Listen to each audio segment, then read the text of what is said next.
Ne yapıyoruz bakın hemen anlatalım. Bir tane kara turp aldık. Tam zamanı ortasını oyduk böyle kardeşler. Soğanı da aynı şekilde öyle mi? Soğanın da ortasını oyduk. Sonra altını şöyle deldik. Sert bir kürdanla bakın deldik şöyle Zahide Hanım. Şöyle göstereyim bak. Tam şu ucundan deldik. Tamam. Sonra bunu bir bardağın üstüne oturttuk. İkisinin En doğal de antibiyotik poposu delik. yapıyoruz. Öksürüğü olanlar çocuklara da verebilirsiniz. Kardeşimiz de soruyor, bütün yavrulara Evet. verebilirsiniz. 1 yaşından sonraki bütün çocuklara verebilirsiniz. 5 yaşına kadar bir çay kaşığı, daha sonra bir tatlı kaşığı. Ne yapacağımızı anlatıyoruz. Ne yapacağız? Zencefili rendeledik. Yaklaşık bir çorba kaşığı kadar zencefil koyacağız onun içine. Koyalım. Tamam. Bunun içine bir diş sarımsağı. Soğana da mı koyayım? Soğana da aynı koyacağız. Bir çorba kaşığı kadar koyduk. Sonra ne yapıyoruz? Sarımsağı şöyle ezeceğiz.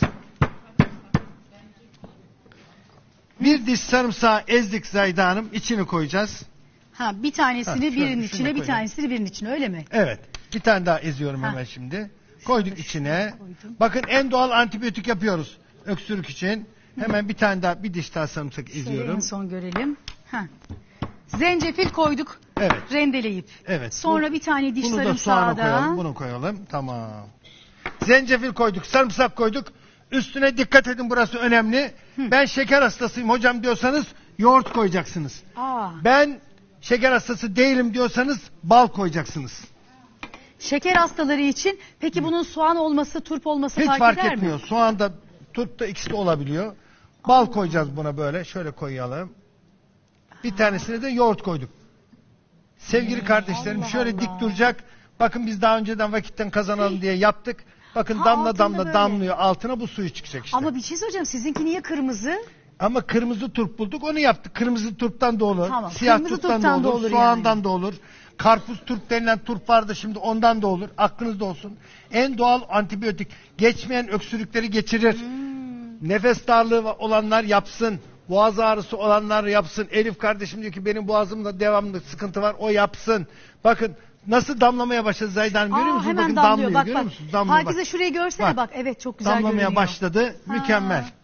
Vallahi şahane. Bu bütün gece mi böyle duracak? Sabaha kadar bu su çıkıyor. Biz önceden hale yaptık. geliyor. Bakın bu hale geliyor. Bunu ne yapacaksınız? 1 yaşıyla 5 yaşındaki çocuklara çay kaşığıyla günde 3 sefer. Ay dur, şunu bir deneyeyim 5 bakayım yaşın- hocam ya. Acaba bu tatlı mı oldu, acı mı oldu? Şunu tutar mısınız? Tutalım. Heh. Bu temiz mi ki bu kaşık? Kaşık temiz anneciğim. Kil karıştırdıydım dedim sadece. Bir şey olmaz.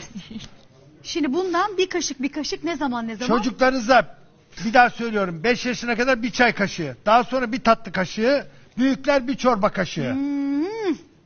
Ve bunu böyle götürebilirim yani. Aynen. Hiç Vallahi bulaşmıyor. çok güzelmiş Çok ya. içtim, zarar yok. Tehlikesi yok. Öksürüğünüze mükemmel iyi geliyor.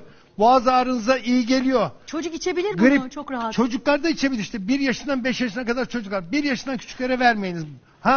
İlla ben 1 yaşından küçüğe de vereceğim diyorsanız yoğurtla yapın o zaman. Bal vermek istemiyoruz 1 yaşından küçüklere. Kardeşler. Zencefil tatlı nasıl yakıyor böyle bunu? Aynen Ama bal öyle olduğu ve için öldürüyor. çok- Bütün mikropları öldüre Ay, öldüre hadi gidiyor. inşallah hocam. Virüsleri öldürüyor.